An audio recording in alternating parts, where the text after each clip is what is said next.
அப்புறம் இந்திரன் வந்து ஸ்தோத்திரம் பண்ணானோ. அதுதான் உலகத்தின் முதல் ஸ்ரீஸ்துதி.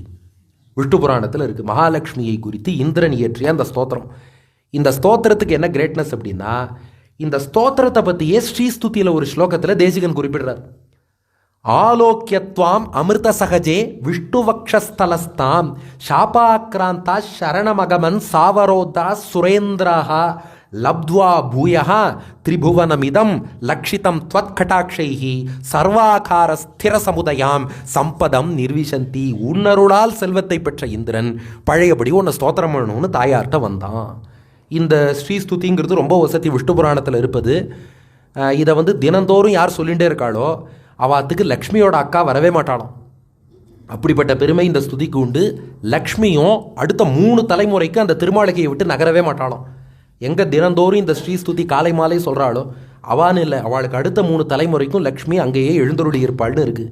மகாலட்சுமி தாயாரை இந்திரன் வணங்குகிறான். தாயே, உன்னால ராஜ்யம் மீண்டும் பெற்றேன். முதல் ஸ்லோகம். நமாமி சர்வலோகானாம் ஜனனீம் அப்திசம்பவாம் ஸ்ரீயம் உர்நித்ர பத்மாட்சீம் விஷ்ணுவக்ஷஸ்தலஸ்திதாம் பத்மாலயாம் பத்மகராம் பத்மபத்ர நிபேக்ஷணாம் வந்தே பத்மமுகீம் தேவீம் பத்மநாப பிரியாமகம் त्वं सिद्धिस्त्वं स्वधा स्वाहा सुधा त्वं लोकपावनी संध्यारात्रिः प्रभाभूतिः मेधा श्रद्धा सरस्वती यज्ञविद्या महाविद्या गुह्यविद्या च शोभने आत्मविद्या च देवी त्वं विमुक्तिफलदायिनी आन्वीक्षी त्रयी वार्ता दण्डनीतिस्त्वमेव च सौम्या सौम्यैर्जगद्रूपैः त्वयैतद्देवि पूरितं कात्वन्या त्वामृते देवी सर्वयज्ञमयं वपुः अध्यास्ते देवदेवस्य योगिचिन्त्यं गदाभृतः त्वया देवी परित्यक्तं सकलं भुवनत्रयं विनष्टप्रायम् अभवत् त्वयेदानीं समेदितं. தாயே, நீ பிரிஞ்சு போன பாரு, உலகமும் கிட்டத்தட்ட உயிரற்ற நிலையில் இருந்தது.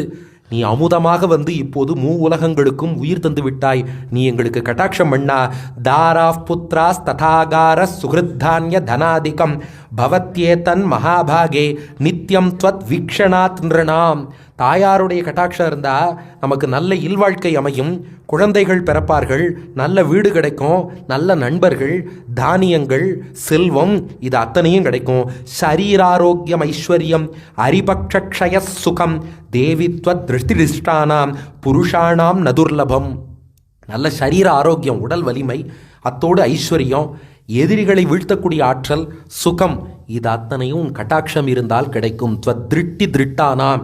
இதான் எஸ்யாம் எஸ்யாம் திசி விகரதே தேவி திருட்டி ஸ்துதியா தஸ்யாம் தஸ்யாம் அகம் அகமிகாம் தன்வதே சம்பதோகாக துவம் மாதா சர்வலோகானாம் தேவதேவோ ஹரிப்பிதா துவயை தத் விஷ்ணுநாச்சாம்ப ஜகத்வியாப்தம் சராச்சரம். இதான் மாதா தேவி துவமசி பகவான் வாசுதேவ பிதாமே. அப்படியே இங்கே வந்திருக்கு பாருங்க. மானஹ் கோஷம் ததா கோஷ்டம் மா கிருஹம் மா பரிச்சதம் மா சரீரம் கலத்ரஞ்ச தியஜேதா சர்வபாவனி மா புத்ரான் மா சுஹൃத்வர்க்கம் மா பசூன் மா விபூஷணம் தியஜேதா மம தேவஸ்ய விஷ்ணோர்வக்ஷஸ்தலாலயே சத்வேன சௌச்ச சத்யாபியாம் ததா ஷீலாதிபிர்குணைஹ தியஜந்தே தே நராஸ்தத்யஹ சந்தியக்தாயே துவயாமலே. இது ஒரு முக்கியமான ஸ்லோகம். தாயார் நம்மளை விட்டு போயிட்டான்னா செல்வம் இதெல்லாம் மட்டும்தான் போகும்னு அர்த்தம் இல்லையா. நம்மக்கிட்ட இருக்கிற ஆச்சாரம், அனுஷ்டானம், தூய்மை, நல்லெண்ணம், நற்குணம், சத்தியம் எல்லாமே நம்மளை விட்டு போயிடுமோ. அதனால தாயார் போயிட்டா மொத்தமாகவே அவன் எல்லாத்தையும் இழந்துட்டான்னு அர்த்தம். துவயாவலோகிதா சத்யா ஷீலாத்யைர் அகிலைர் குணைஹி தனைஸ்வர்யைஷ்ச யுஜ்யந்தே புருஷா நிர்குணா அபி. அதே சமயம் இன்னொருத்தன், அவன்கிட்ட ஒரு நல்ல குணமுமே இல்லை, ஆனாலும் லக்ஷ்மி கட்டாட்சம் ஒன்று மட்டும் கிடச்சிடுத்துன்னா நல்ல குணமெல்லாம் தானாக தேடி வருமா. அதனால லக்ஷ்மி கட்டாட்சத்தை இழந்தான்னா இருக்கிற நல்ல குணமும் போயிடும். லக்ஷ்மி கட்டாட்சம் கிடச்சிதுன்னா இல்லாத குணங்கள் கூட அவன்கிட்ட நற்குணங்கள் அவனை வந்து சேரும். ச ஸ்லாக்ய ச குணீ தன்யா சகூலீன ச புத்திமான் சசூர சச்ச விக்ராந்தா யம் துவம் தேவி நிரீக்ஷசே சத்யோ வைகுண்யமாயாந்தி ஷீலாத்யா சகலா குணாः பராங்முகி ஜகத்தாத்ரி யஸ்ய துவம் விஷ்ணுவல்லபே ந தே வர்ணயித்தும் சக்தாः குணாஜிஹ்வாபி வேதசः பிரசீத தேவி பத்மாக்ஷி மாஸ்மாங்ஸ்தியாக்ஷீஹி கதாச்சனா.